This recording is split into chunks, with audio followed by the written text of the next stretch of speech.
मुसलमानों, सैयद एसीआर को पहचानो। तेलंगाना में निज़ाम मीर उस्मान अली बादशाह की तारीख को और उनकी इमारतों को बहुत तेज़ी से ख़त्म किया जा रहा। निज़ाम सरकार की कई बिल्डिंगों को तोड़ने के बाद केसीआर साहब ने अब रुख किया उस्मानिया हॉस्पिटल का, जिसको 20 अप्रैल 1910 में मीर उस्मान अली बादशाह ने बनवाया था, जो उस वक्त का दुनिया का दूसरा सबसे बड़ा हॉस्पिटल था। आप जो गूगल मैप से लोकेशन देख रहे हैं, जो रेड रिंग है वो सारी ज़मीन उस्मानिया हॉस्पिटल की है, 26.5 एकड़, और जो बीच में ग्रीन रिंग है वो मेन बिल्डिंग है उस्मानिया हॉस्पिटल की, जो करीब 2 एकड़ पर बनी हुई है, जो आसार खदीमा में है। उसके अतराफ़ की सारे ब्लॉक्स, बिल्डिंग्स वो नर्सेस के, डॉक्टर्स के रहने के लिए और ऑफिसेस वगैरह बनवाए गए, जो आसार खदीमा में नहीं आते, 20-30 साल पहले बने सो है। ये जो वीडियो है ये किसी फॉरेस्ट का नहीं है, ये आज के उस्मानिया हॉस्पिटल का है, जहाँ पर 7 एकड़ ज़मीन आज भी जंगल की तरह खाली है। असद साहब ने बहुत अच्छा प्रपोजल रखा, 20 लाख एसएफटी का हमें मल्टी स्पेशलिस्ट हॉस्पिटल चाहिए।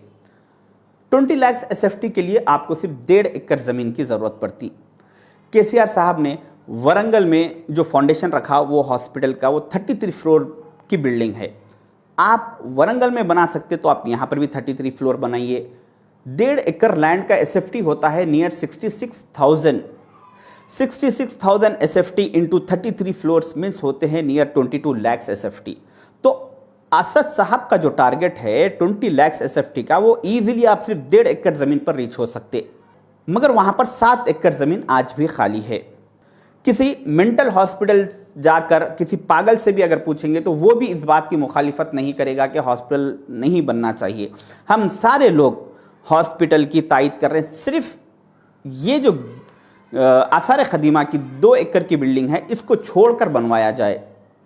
केसीआर साहब का नया हॉस्पिटल बनाने का जो मकसद है, मैं समझता हूँ कि उससे ज़्यादा उनका मकसद पुराने हॉस्पिटल को तोड़ने में है, ताकि नए बिल्डिंग के साथ नया नाम रख सके, नए फोटोस लगवा सके। जिस तरह से आज यहाँ पर मीर उस्मान अली बादशाह की और उनके वालिद मोहतरम मीर महबूब अली बादशाह की फ़ोटो लगी हुई है, हो सकता है कि कल यहाँ पे केसीआर साहब की और उनके वालिद मोहतरम उनके उस्ताद मोहतरम पीवी नरसिम्हा राव की फ़ोटो लग जाए।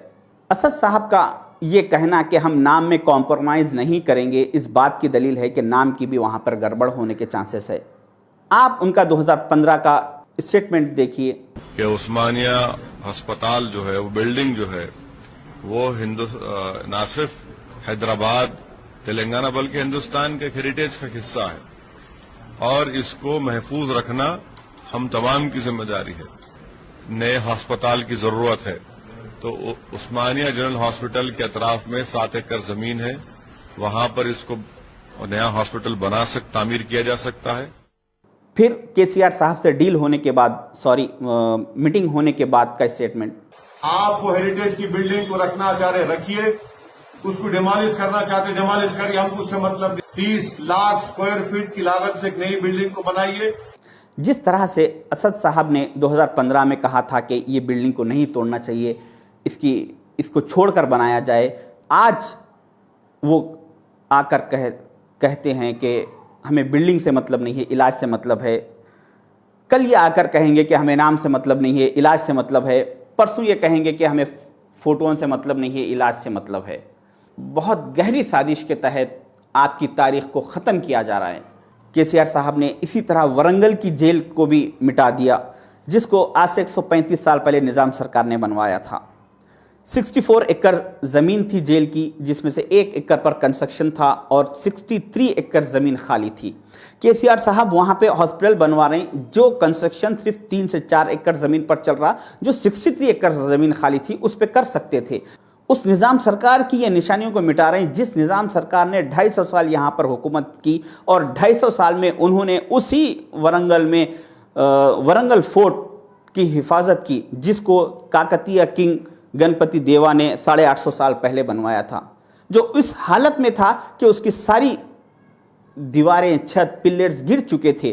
तो जिस जगह पे जहां पर जो पिलर गिर गया उसको वहीं पर रखते हुए उसको आसार खदीमा में रखकर निज़ाम सरकार ने 250 साल उसकी हिफाजत की। अगर वो चाहते तो ये वरंगल फोर्ट पे जेल या हॉस्पिटल कुछ बनवा सकते थे, मगर उन्होंने उससे दूर जाकर बनवाया ताकि ये निशानी बाकी रहे।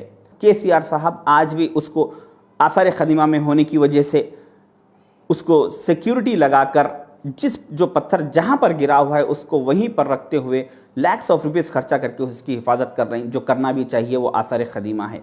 और साथ ही साथ उस चट्टानों की तरह जो ठहरी हुई निज़ाम सरकार की इमारतों को है, उस इमारतों को केसीआर साहब ज़मींदोज़ कर दे रहे हैं, जबकि उनके पास ऑप्शन है उसके बाजू बनाने करने का।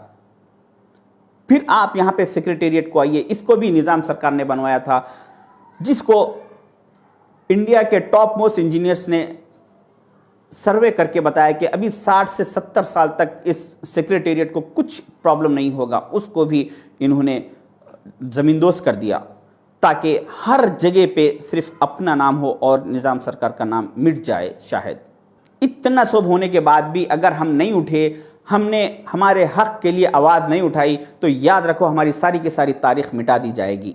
कम से कम आपको इतना करना है कि एक छोटा सा एहतजाज दर्ज कराइए। आपको रोडों पे निकलने की ज़रूरत नहीं है, आपको कोई रोडों पे एहतजाज करने की ज़रूरत नहीं है।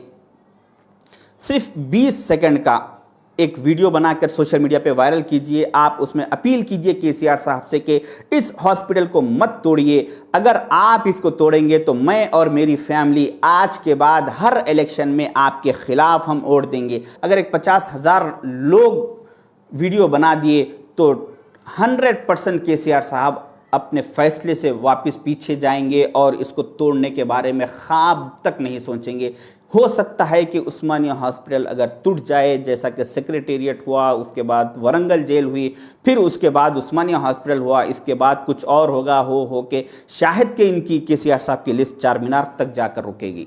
आप समझ रहे होंगे कि कोई अजूबा हो जाएगा, कोई बिल्डिंग्स पूरे फिर बन जाएंगे, हम हमारे घर में खाते पीते सुकून से बैठे हुए रहेंगे। ऐसा कुछ होने वाला नहीं है, क्योंकि अल्लाह ताला गाफिल की मदद नहीं करता। आपको खुद आपके हक़ के लिए लड़ना है, आपको आवाज़ उठाना है। तो मेरी अपील है आप लोगों से कि 20 सेकंड का वीडियो इसके खिलाफ बनाकर सोशल मीडिया पर वायरल कीजिए और हम तेलंगाना की सारी ख़दीम इमारतों को टूटने से बचाइए। ये मेरा पार्ट 5 है। इसके बाद इंशाल्लाह और दूसरे पार्ट्स भी आएंगे। खुदा हाफिज़।